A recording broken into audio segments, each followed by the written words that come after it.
Panginoon, maraming salamat sa araw na ito.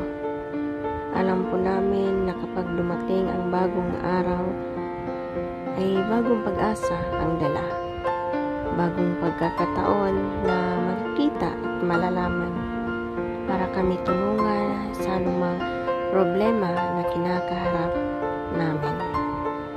Panginoon, alam po namin na walang problema kayong hindi kayang bigyan ng solusyon.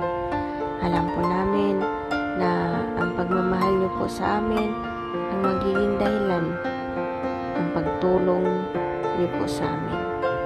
Salamat po sa mga nakaraang pagtulong sa amin.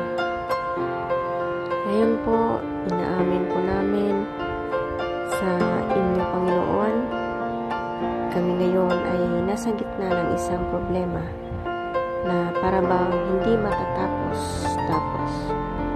sa pagdaan ng mga araw.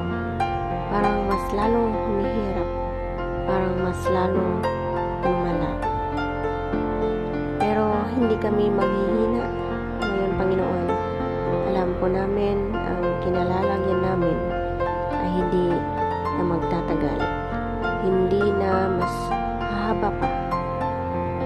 Alam namin, Panginoon, magkakaroon na ng solusyon ang problema namin sa kinakaharap ngayon.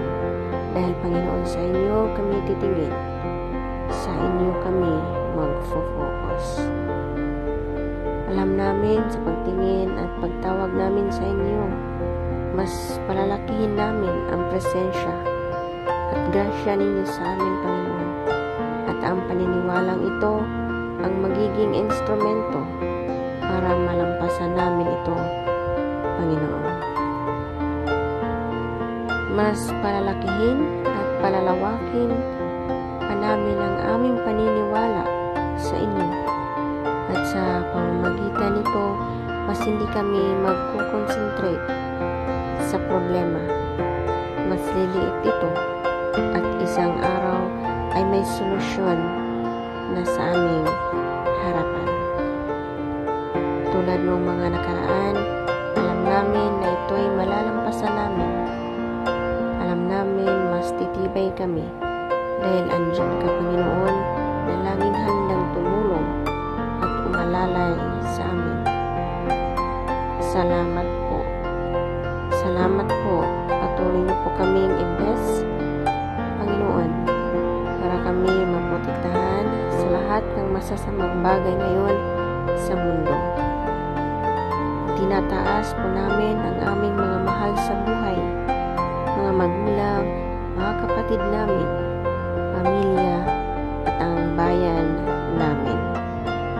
Patuloy kaming kakapit at lalapit sa inyong presensya. Patuloy kaming aasa sa inyong grasya, Panginoon. Ito po ang aming dasal sa araw na ito. Sa pangalan ni Jesus. Amen.